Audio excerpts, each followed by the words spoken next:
Selamat pagi Bapak Ibu terkasih. Salam sehat semua.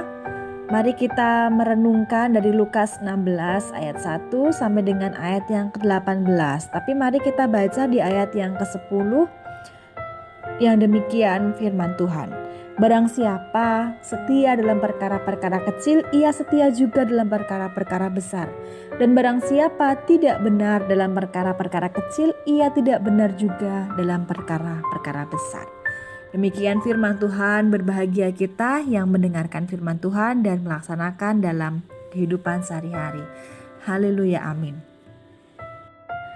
Bapak Ibu, kali ini bacaan kita bercerita mengenai perumpamaan dari Tuhan Yesus Kristus kepada para muridnya mengenai perumpamaan bendahara yang tidak jujur. Bapak Ibu terkasih dalam Tuhan Yesus Kristus, dalam Kamus Besar Bahasa Indonesia, jujur diartikan sebagai hidup secara lurus hati, tidak berbohong. Dan tidak berbohong itu sepadan dengan kata berkata apa adanya. Jadi bentuk lain dari sikap jujur adalah berkata apa adanya, tidak berbohong.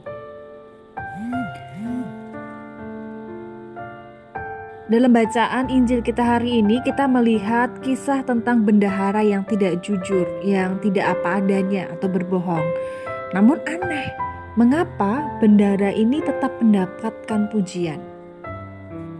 Nah, untuk mendapatkan jawabannya, maka kita perlu melihat Lukas 16 ayat 1 sampai 13 ini secara utuh.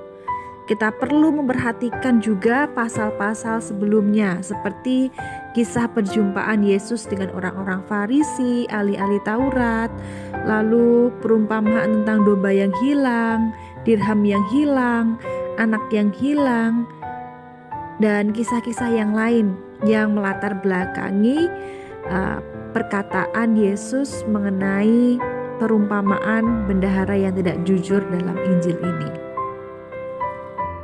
Memang cerita ini membingungkan banyak penafsir karena minim pengetahuan tentang praktek finansial kala itu. Jadi hal ini menyebabkan kebingungan mengapa Yesus memberikan perumpamaan mengenai bendahara yang tidak jujur namun lalu dipuji pada akhirnya. Mari kita lihat cerita dalam Injil ini dari awal. Diceritakan bahwa ada seorang bendahara yang tidak jujur. Tidak jujurnya adalah karena dia mengenakan bunga atas barang-barang yang dipinjamkan pada para debitur. Jadi ia meminjamkan uang kepada banyak orang dan mengambil riba atas uang yang dipinjamkan pada banyak orang tersebut. Meskipun sebenarnya hukum Taurat melarang adanya tindakan riba, namun rupanya bendahara itu tetap melakukan tindakan riba secara tersembunyi. Hal itu nampak dari bacaan kita pada Injil ini. Yang pertama, kepada yang berhutang 50 tempayan minyak, ia mengenakan bunga 50 tempayan minyak juga. Jadi ribanya sekitar 100%. Lalu kepada yang berhutang 80 pikul gandum, ia mengenakan bunga 20 pikul gandum. Jadi sekitar 20% riba yang ia kenakan. Nah, rupanya dari apa yang dia perbuat itu, ia mendapatkan ancaman yang serius bahwa ia bisa kehilangan pekerjaannya, bahkan nama baiknya tercoreng karena tuduhan menghamburkan harta milik tuannya. Maka dalam keadaan terjepit ini ia berusaha untuk memutar otak.